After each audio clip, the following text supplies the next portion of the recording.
This episode is brought to you by Cologuard. If you recorded songs off the radio for a mixtape, it might be time to screen for colon cancer. The Cologuard test is non-invasive, requires no special prep or time off, and you start screening right from your home. It's just 3 simple steps. Set up, sample, and ship. If you're 45 or older and at average risk, ask your doctor about the Cologuard test. Available by prescription only. Learn more or request a prescription at Cologuard.com/podcast. This episode is brought to you by Greenlight. You can't solve every case for your kids, but with Greenlight, they'll have the instincts and money skills to stay out of trouble. With a Greenlight debit card and money app, parents can monitor spending and teach financial responsibility. Educate your kids as they grow, from earning allowance and tracking chores to learning how to save and invest. Start your risk-free Greenlight trial today at greenlight.com/Spotify. All right, y'all, come on in, grab a drink, get comfortable because it is time for One Bad Night. And if you're new here, welcome. And if you're one of my regulars, you already know the deal. I'm Tiffany, aka Detective Lightskin, and every episode I bring y'all a story about a night where somebody made one decision that turned into a whole chain of bad decisions, and by the end of the night, somebody's life is ruined. And tonight's story, y'all, when I first heard this case, I thought somebody was lying. Like, I'm talking internet rumor, urban legend. Somebody made this up for shock value type story. But then I actually sat down and started reading the case files. And y'all, I was sitting there clutching my imaginary pearls like, what the fuck? Because the decisions made in this case, just insane. Now, tonight's case is called One Bad Night. Ma'am, there's a man in your windshield. Yes. You heard me correctly, because the case we're talking about is the case of Shantae Mallard. It's often called the Windshield murder. And when I tell y'all the reason it has that nickname is going to make you pause this episode and stare at the wall for a second, because I am not exaggerating. Because this story starts with what should have been a terrible accident, but what happens afterwards, baby, that's where this story goes completely off the rails.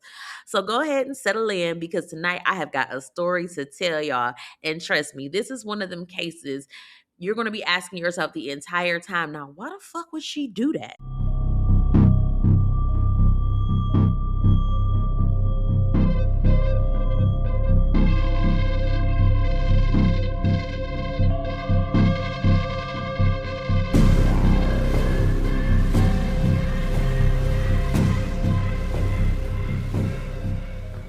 All right.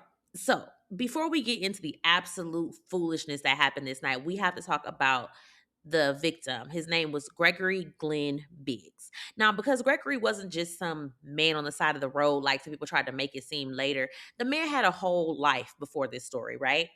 So his full name, like I said, was Gregory Glenn Biggs. He was born August 16th, 1964 in Dallas, Texas, to his parents Dale and Meredith Wortham Biggs. And from pretty much everything that people said about Greg, he had a pretty normal upbringing, nothing crazy, no wild backstory, just a regular kid growing up in Texas. So in 1982, he actually gets married to a girl named Tammy Smith. So he was 18, she was 15. Now listen, I'm not marrying my teenager off to nobody. Like, I have a 14-year-old. I couldn't imagine her getting married. I get the whole, okay, so anyway, the 80s must have been different. Like, now the girl was pregnant, okay? So that's why they got married. I don't care. I'm not marrying off my 15-year-old. Having a baby is already enough, but I'm not marrying off my 15-year-old. The child still got homework. But I guess the 80s was a very weird time. Like, I was born in the 80s, but I don't know what was going on in the 80s. So Tammy ends up having their son, Brandon, but the marriage itself did not last long. Again, they were 15 and 18. Life is messy, and the relationship ended after about a year. But the thing was, Tammy had said that she had started noticing a mental decline with Greg. So it was just like it was something she felt like she could, again, she's 15, 15, 16. What do you want the girl to do? But Greg still, like, he tried to be there for his son, be as, as involved as he could whenever he could. And it actually, eventually, he got diagnosed with bipolar disorder and mild schizophrenia. So, for real, mental health support now is a mess. So just imagine back in the 80s and 90s. Like, people were barely even talking about therapy, let alone getting people the help that they needed, right? So, like, Greg was doing the best he could with what he had. The man worked. He was trying to keep things together. Like he had his own business, but then unfortunately he tried to be Captain Save a Hoe, and already know how that goes. I'm not saying she was a hoe, but I'm just saying it's a phrase. You know what I'm trying to say. So he's dating this woman, they're living together or whatever. And so at some point she needed help getting a car. So she asked Greg to co-sign. Now listen, I ain't co-signing for shit. I'm just not. And if you ever want to see somebody's life take a hard left turn financially, ask them about co-signing for somebody, right? Because that little signature will humble you so fast. So once he co-signed for that car, like I said, things went to hell. He started falling behind on the payments for his truck that he used for work because he's trying to help her over here. And then he, struggling, he loses his truck. Then he gets behind on his house payments. And before the man even realized what was happening, he done lost everything. He done lost his house, his stability. He done lost everything because he's trying to help somebody else. Like, and the poor man, like, literally ended up becoming homeless, trying to help somebody else. So, like, sometimes, like, life just be kicking you when you're down. And whew, it just be a lot. You know what I'm saying? Like, you got to give people grace. Like, and I mean, I say, and it's all because he was trying to help somebody else, which is the crazy part. Now, like I said, by 2001, Greg, he's staying at a local shelter. He just trying to, like, really trying to get his life back on track. Like, when life gives you lemons, you got to pump out some lemonade or something. So everybody, like, knew, like, he tried to be an active father as much as possible. And he was, like, really embarrassed about his situation, which, I mean, that's normal. You're human. Like, and I have to, like, things happen. And I have, like, my heart always goes out to the homeless. Like, I have my oldest brother. He has been homeless for years. Like, and it's not due to not, he doesn't, like, I mean, it's a whole thing. But when you combine mental illness and being unhoused, like, it's a different type of, um, it's harder to help them when they have mental. So I can relate to Greg and all of that. So I get it. So anyway, like, on the night of, it's October 2001, and Greg, he's finished work, he's walking back towards the shelter, minding his business. It's just another night. And this normal night was about to collide with somebody else's very bad decision. And that someone, her name is Shantae Mallard. And baby, when I tell you the decisions she made next are about to make you pause this episode and say, Tiffany, for real? Are you serious? But just wait, because we better get into all of it. Now, his story doesn't end on that highway. Because in the early morning hours of October 27, 2001, Gregory Glenn Biggs was found in Cobb Park in Fort Worth, Texas. Now, let me tell y'all something that I found out about Cobb Park. Like, it's not a cute little park where you bring your kids for a picnic and some Capri Suns. No. Cobb Park had a reputation. Like, we talking like crime, drugs, people doing all type of shady shit after dark. So when his body was found there, like, the police already knew some shit wasn't right. So it was actually an off-duty firefighter who was the one being alerted by a couple of elderly men who had come and was like, y'all need to call somebody. It's a dead body in the park over there. So, like, when investigators get there, like, they said the scene was rough. Detective Mike Hopler was one of the first detectives on the scene. And when he pulled up and he looked at Greg's body, something immediately stood out. Now, first of all, this man was covered in shards of glass. Yes, shards of glass, like, everywhere. And they said it was embedded in places like it absolutely should not have been. So they're like, okay, this is not somebody just being attacked in the park. Something else went down. So this man, they say he had tire tread marks across his body. They say his left leg was almost amputated, and then his other leg was, like, twisted in, like, some weird position, and he was laying face down in the grass. Now, when they found him, he was wearing a gray sport coat, a green shirt, khaki pants, and a sweatshirt. Now, Greg still had his wallet and ID on him, so it wasn't a robbery. So they're like, okay. They got injuries, glass, tire marks. So they're like, okay, so this probably had something to do with a vehicle. But they probably can't even fathom what the hell how this story actually came about. So at this point, Greg's son, remember we told you he had a son, his name was Brandon. He's 20 at the time. And he was the only next of kin that Greg had.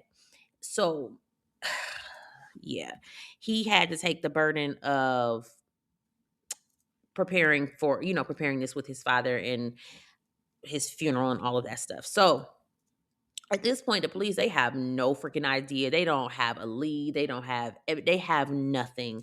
Not a license plate, not a witness, just nothing.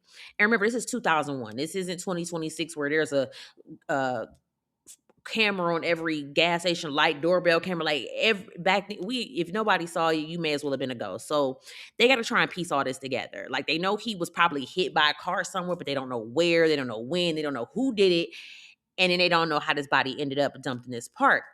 So the case is like a huge question mark at this point, and the police are trying to figure out what's happening. And Brandon is preparing to bury his daddy, so he buried him on October 31st, 2001. Like I don't know. And I don't think I said it, but Greg was white.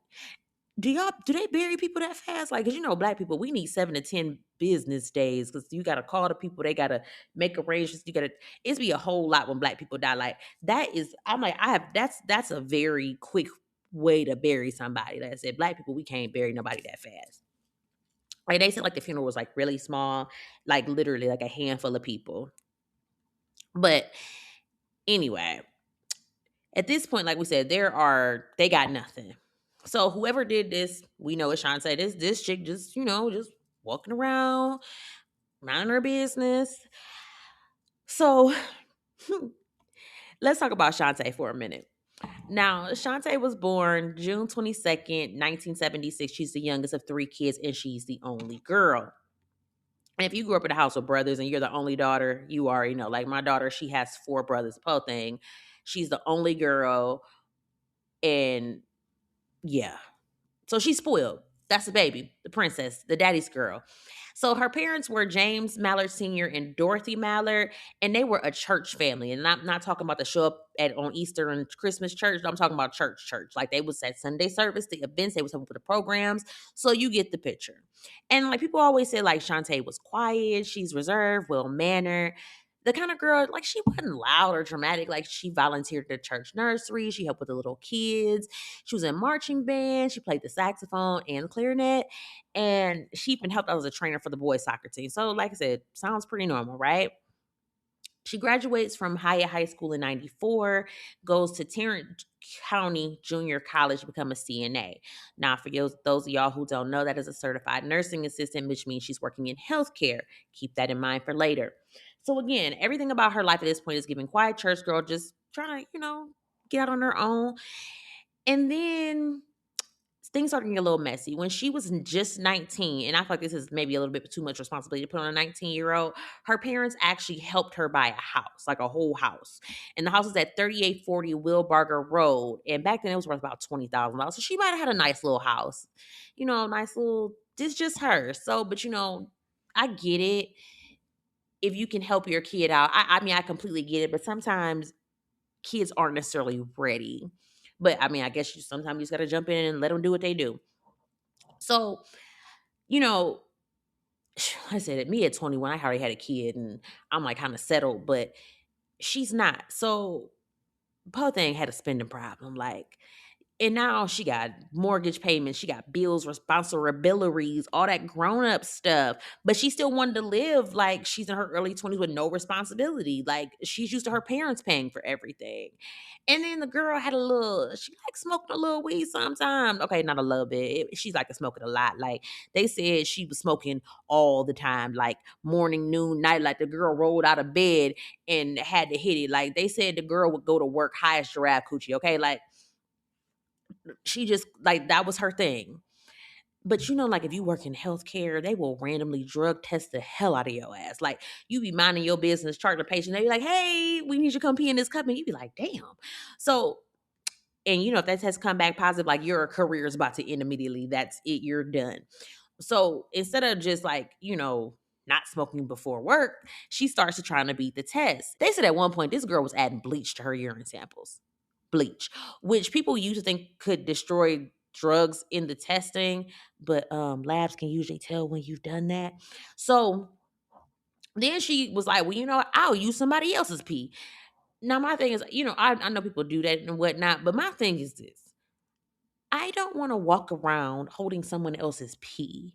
I never even I don't like, and I worked in the medical field for years. I didn't like grabbing somebody's pee to test it, okay? So I'm not about to be sitting here walking around with somebody else's pee to pass a drug test. It's just not that serious to me.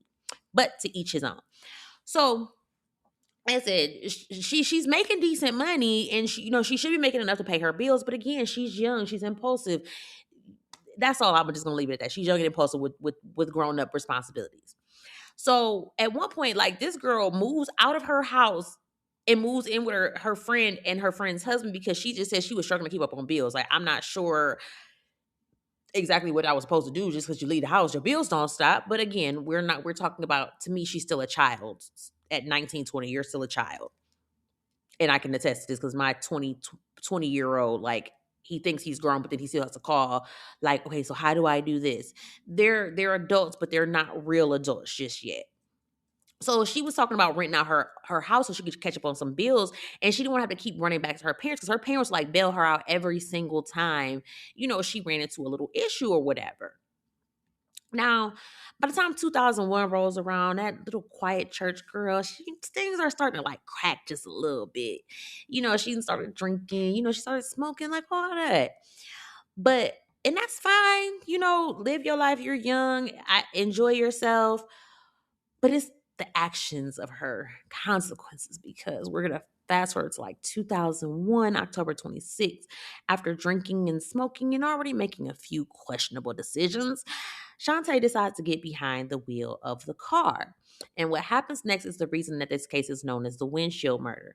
And when I tell y'all what happened on this highway, y'all gonna be sitting there like, please be serious. Now remember, at this point, police are completely stuck because Greg has been buried. His son Brandon still doesn't know what happened to his father, and detectives have nothing. At this point, like, months are going by. The case is just basically sitting there, like, hoping something turns up. Because this is one thing about people. Y'all talk too much. I can't stand somebody that talks too much. Be quiet. What we talk about? Shut the fuck up is free. Yeah. So look, at some point after this happens, Shantae's at a party. She's hanging out, she's drinking, talking, and somehow the conversations turned into what had happened that night. And Shantae decides she wants to have a story time, like on TikTok. Like, she gets up there like, I have a story to tell y'all. Now imagine you being at a party, you minding your business, you sitting there with your red cup, chilling, laughing, joking, and somebody starts telling you casually a story about how they hit a man. But wait, it gets worse. Shantae's talking about the man that she hit actually ended up stuck in her windshield. Yeah. So mind you, you chilling, you might be a little tipsy. You like, she ain't just say that. And then she like, yeah, like, I hit this man and he was hanging on my windshield and I drove home. You did what? So they like, wait a minute. They like, hold on. Let me process this. So Greg's death had been in the news because people knew that a man had been found dead with injuries from a car. So this person, again, loose lips sink ships. She went to the police and she like, let me tell y'all what I heard when I was at this party. And they were like, what? So they're like, okay. But hold on, we're gonna pivot back to the investigation for just a second. Because while detectives were sitting there with no leads, the medical examiners also trying to make sense of Greg's death. So the autopsy was first completed. The manner of death was listed as pending, which means they were like, okay, something happened, but we don't have enough information yet to officially call it. And remember, they didn't know where Greg had been hit, who hit him, or how his body just ended up in that park. So the case was just sitting. So on January 7, 2002, when nothing new had surfaced, the ME ended up changing the ruling to undetermined, which is basically the official way of saying we know this man didn't just die naturally, but we still don't know exactly what happened. So then we're going to fast forward a little bit further to February 26, 2002.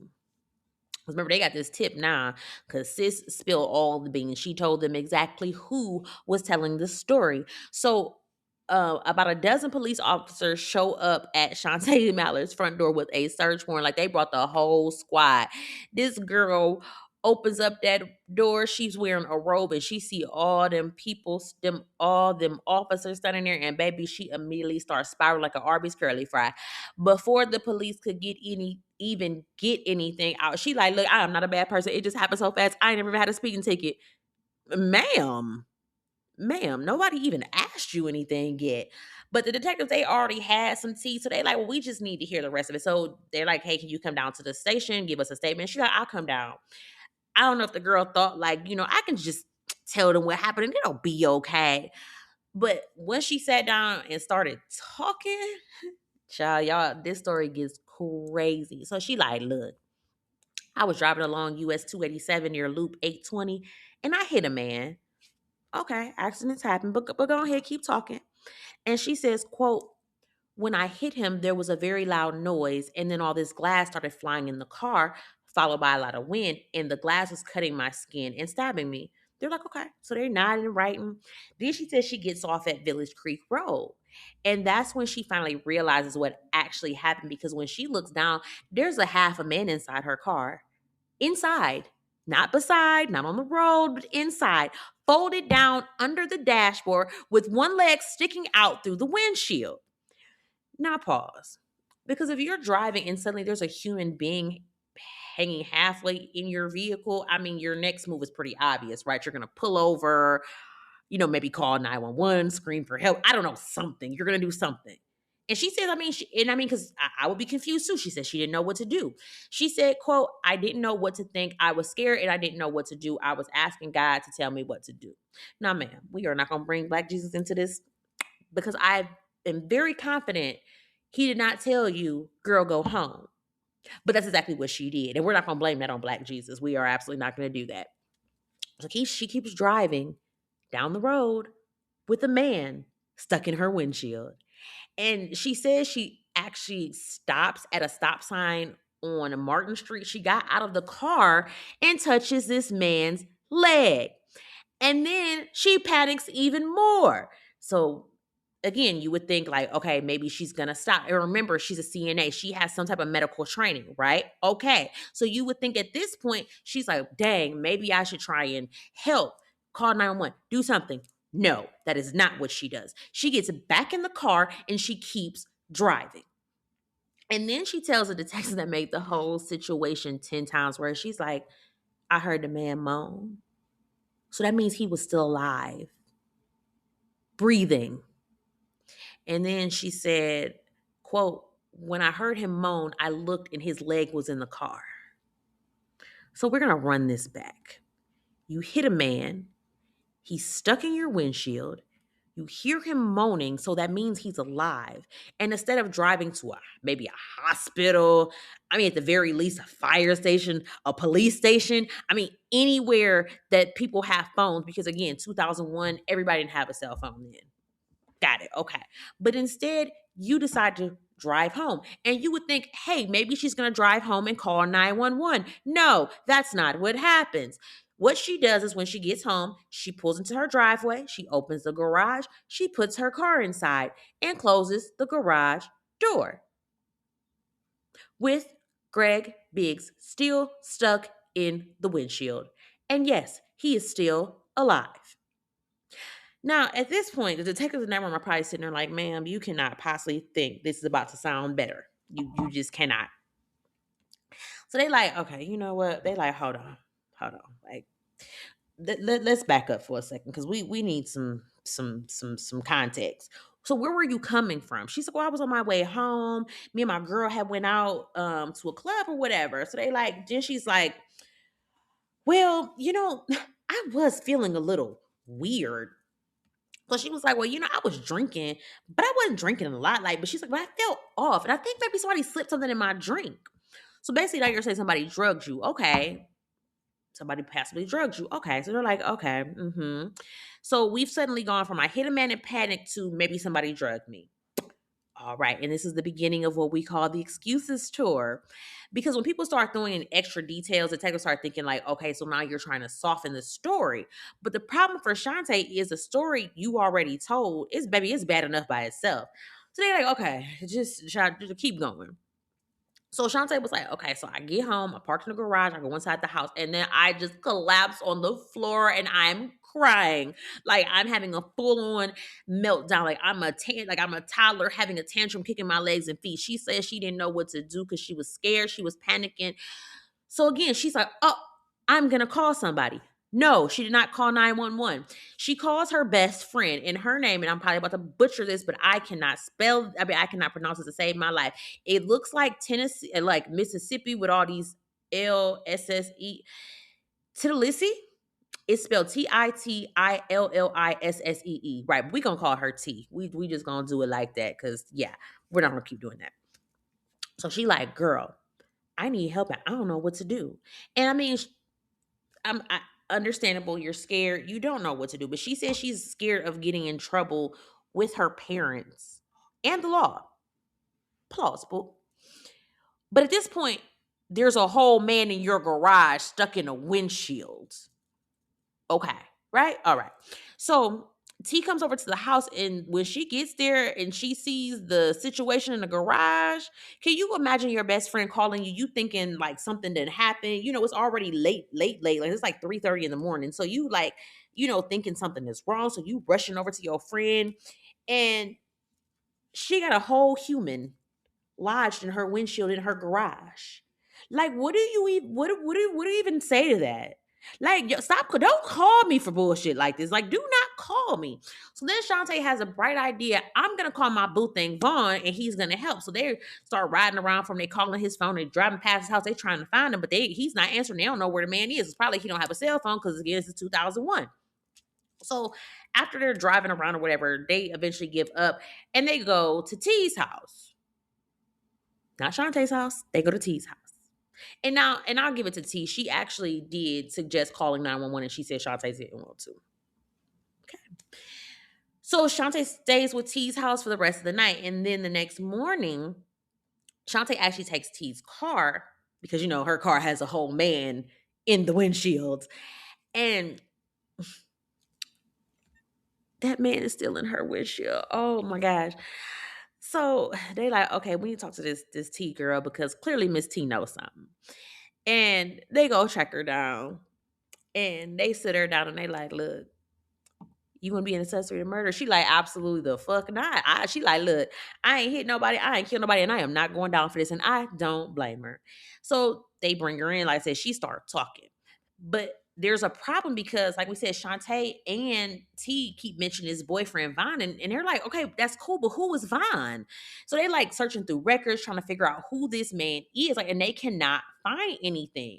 So now we got just some mystery man named Vaughn floating around this story like a ghost. So they're like, okay, well, we'll deal with Vaughn later. But we need to go back and look at that. They were looking at the garage after they had arrested her, right? Because while all this is going on, there's a detective at the house, and they had looked in the garage. Do y'all know that damn car was still sitting in the garage? Now, mind you, they came up to her house in February of 2002. This happened in October 2001. Girl, why you ain't take that car to nobody's shop?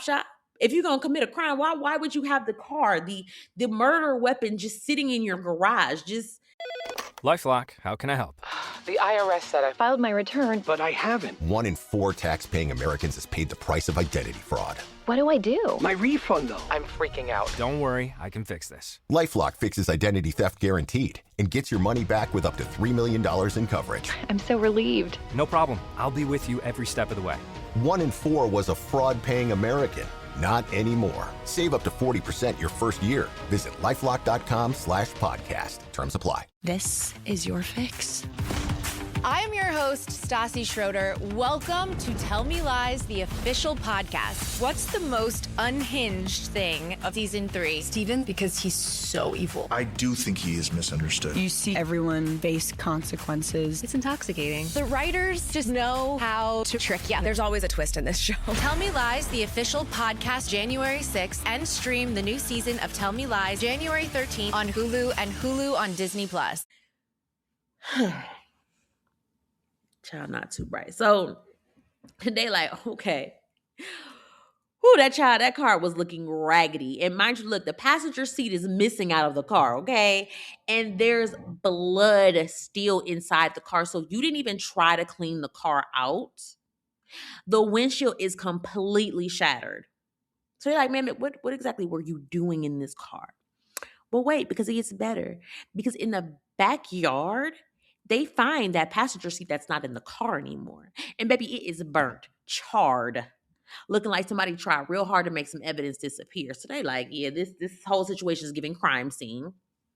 Now, I said they done talk to T and they giving her a little reality check. They like basically like, look, you can cooperate and testify against your friend, or you can go down with her. And she was like, you know what, say less. She like, look, me and Shantae went to Joe's Big Bamboo Club in Arlington, and she said on the way there they were smoking, they were drinking, and at some point they decided they were going to split a tab of ecstasy. So remember, Shantae told detectives earlier that she thought somebody slipped something in her drink. But funny how she forgot to mention that she took ecstasy willingly. So again, math ain't mathin'. So T says when they left the club, Shantae was like wasted, not like drunk. She said Shantae was white girl wasted. And T offered, like, girl, stay at my house, sleep it off. That's what real friends do. But Shantae says, no, I'm good. I can drive. Which, man, that clearly was a lie.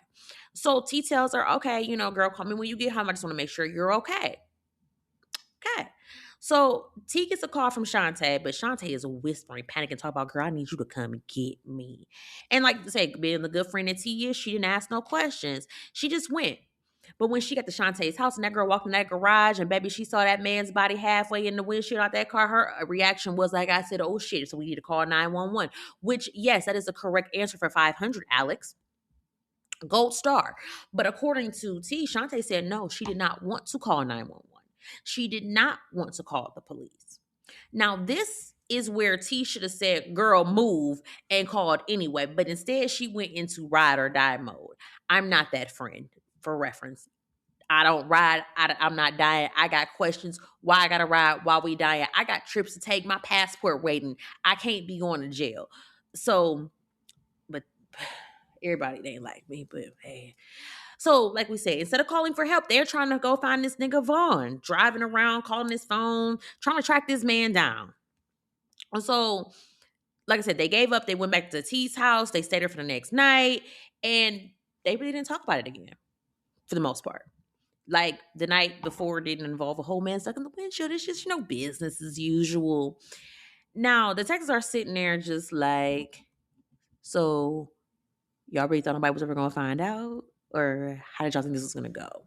So detectives, again, they're like, who the freak is this nigga named Vaughn? Because T saying Vaughn help. Everybody like Vaughn, Vaughn, Vaughn. So police are like, okay, cool. Who the hell is freaking Vaughn? They ain't got nothing. Nothing, no Vaughn, just crickets. So they like, all right, either somebody lying or somebody's using a fake name. Because criminals love doing that little move where they think they can change their name. The police going to just be like, oh, well, dang, I guess we'll never figure out that one. But they keep digging and they keep digging and they keep digging. And they actually end up getting a tip. But this man's name ain't Vaughn. His name was Cleet. Cleet Jackson. I can see why he changed his name, because what the hell kind of name is Cleet? That sounds country as hell. Now, this is my thing. Because, girl, you out here committing crimes, and you committing crimes to a man, you don't even know his real name. This whole time she's over here talking about my man, Vaughn. And they mean like, ma'am, you mean Cleet? She probably like, who's that? They show a picture like, oh, yeah, that's my man. Baby, you don't even know that man's real name. Right? Okay. So before they even go pull up on Cleet, they go back and spin the block with Shantae one more time because, like I said, they've seen that car. They have seen the blood, the missing seat, the burnt seat. And they sit her down like, okay, now, are you sure you have nothing else you want to tell us? And she like, okay, maybe I left out a couple things. Girl, a couple, you think? Ma'am, that car looked like a Final Destination scene, and you talking about a couple things. So now she starts adding to the story. She said when she got home, like we said, when she was on the kitchen floor, just losing her mind, crying, rolling around the floor, child just in complete shambles. And then she admits that she kept running back out to the garage.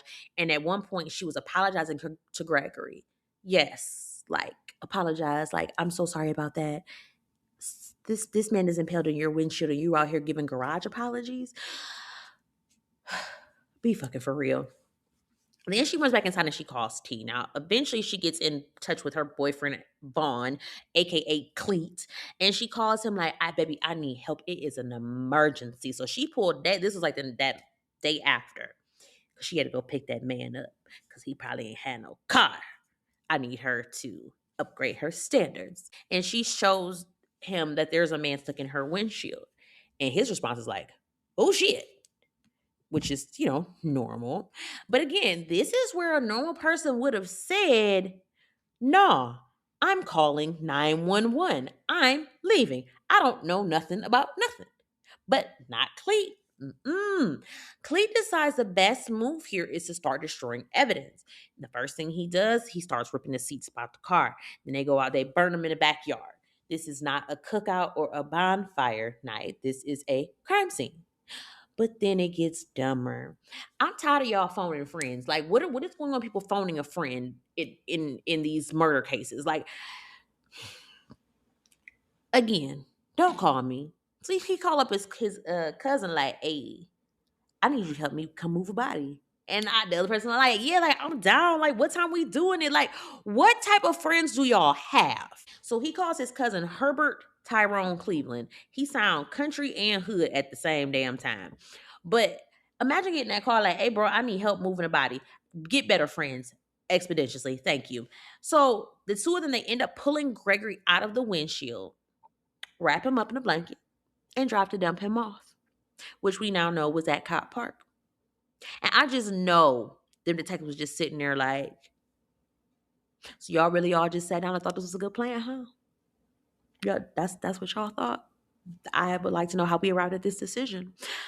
Because every decision in this story is somehow worse than the one before it. So this man, Cleet, had a rap sheet longer than a CVS receipt. Like, the man had just gotten out of jail.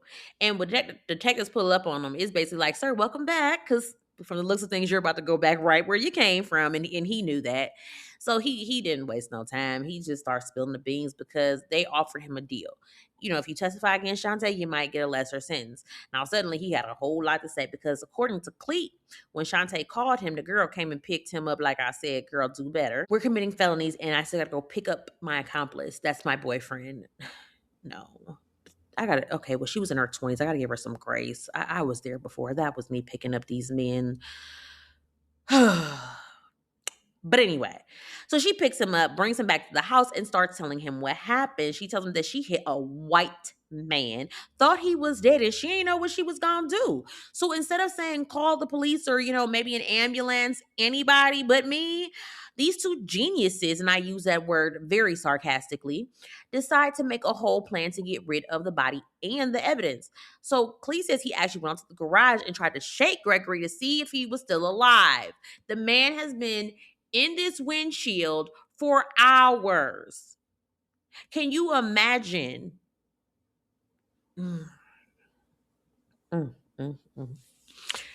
Okay. So Greg's body was lodged so tightly in the windshield like that. They said that Cleet couldn't move him by himself. So what does he do? Like I said, he called his cousin, Herbert Tyrone Cleveland, to come help. So when Herbert gets there, they pull him out the windshield. They wrapped his body up and they loaded him out. And he said during this whole time, he kept apologizing to Greg. Now listen, apologizing is nice, but sir, you are literally dumping this man's body in a park. And they drive away. And then they just forget about it. And I know the detectives are just sitting there thinking like, y'all made about 15 wrong decisions when one phone call could have changed everything. So at this point, arrest warrants start flying around like Oprah was giving out cars. You get a warrant. You get a warrant. Everybody gets a warrant. Now, the wild part is Shantae actually got arrested 3 different times, right? So the first time, the police charged her with failing to stop and render aid, which, pretty much sounds like considering everything we just heard. So she posts bail, she gets out. About a week later, detectives came back with just full-on murder charges. So she's arrested again. But then they gave her a $10,000 bond, which is crazy on a murder charge. But now, literally 2 days after that, the judge must have, I don't know if it was a different judge or something, but he was like, yeah, absolutely not. And raised her bail to $250,000, which still to me is light for a murder trial. So she had to sit in jail because ain't nobody had that money. They wasn't about to keep coming bail this girl out of jail. I don't blame them. So her trial ends up starting on June 23rd, 2003. Now, during the trial, like the defense tried to argue that this wasn't a murder. Like they really tried to lean into the idea that she just failed to stop and render aid. And even Shantae herself admitted, like, she deserved punishment, but she kept saying, I should, but I shouldn't be punished for the murder. Like, ooh, girl.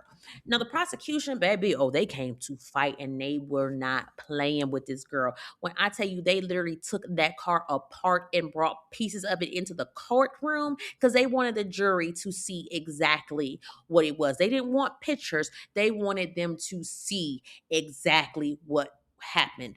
They were not playing.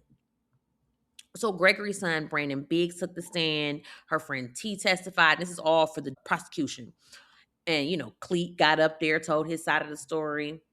When I tell y'all, that girl was up there boo-hooing the whole damn trial. Just boo-hooing, just boo-hooing, just boo-hooing. Girl. And they kept saying that had she stopped and rendered aid, he would have survived. That was the kicker. The man would have survived. Because you have to think about it, like every time she stopped or like hit the brakes, it probably like that glass that he was impaled in, it went further, it damaged something else. He's twisting, he's turning, he's injuring himself more. And had you just stopped, he would have lived. But you kept going. And then you left him there for hours and he ended up bleeding out and dying. And yes, you would have gotten failed to render aid. Like she could have gotten off on 10 years. Yes, it's scary to go to jail. I get it. But you're staring at a man. You know he's alive because he's moaning. And you're so selfish that you don't even try to help him. And all you doing is and then you phoning people, getting other people involved in your bullshit is what's crazy to me. So anyway, the jury ends up coming back. They found this heifer guilty of murder, failure to stop and render aid, and concealing the death of another. Now, before sentencing, her parents spoke, her siblings spoke. They even went and got some former elementary school teachers. And I'm not trying to be funny. I get that before the penalty phase, they're trying to humanize you. But what are you doing? If she's 27 at this point, you calling her sixth grade teacher. Okay, that girl was a 12. What does that have to do with the person she is today? I get the reason they do it, but to me, it makes absolutely no sense. I don't. What does that have to do with today? What does that have to do with the person that she is today? I'm not the same person at 12 that I am at 39. What do you mean? I'm not even the same person I was 10 years ago. So like, what does that mean? To me, it means nothing. But that's what they do. Whatever. I just think that's so stupid. But anyway, the judge ends up handing her down a sentence of 50 years in prison. Right now, meanwhile, Cleet and his cousin Herbert were convicted for concealing the death. They got 9 and 10 years. Okay. Shantae is actually not due to be released until March 3rd of 2052. However, she is eligible for parole March 4th of 2027, which is actually, she has less than 365 days to go to see if she will be eligible to be released. And it was so nice that Brandon, his son, actually forgave her. Like he testified that he was like, hate is not going to make the situation better. And he forgave her on the stand. And he was like, everybody has lost in this situation. He's like, I lost my father. She's losing her life. Her parents are losing her.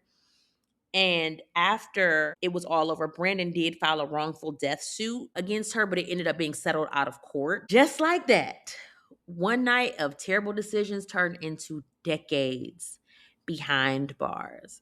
And that, my friends, is the story of Shantae Mallard. Now, let's be very clear about something. The accident itself, that could have happened to anybody. People hit animals, debris, people even hit people. But what most people do next is call for help.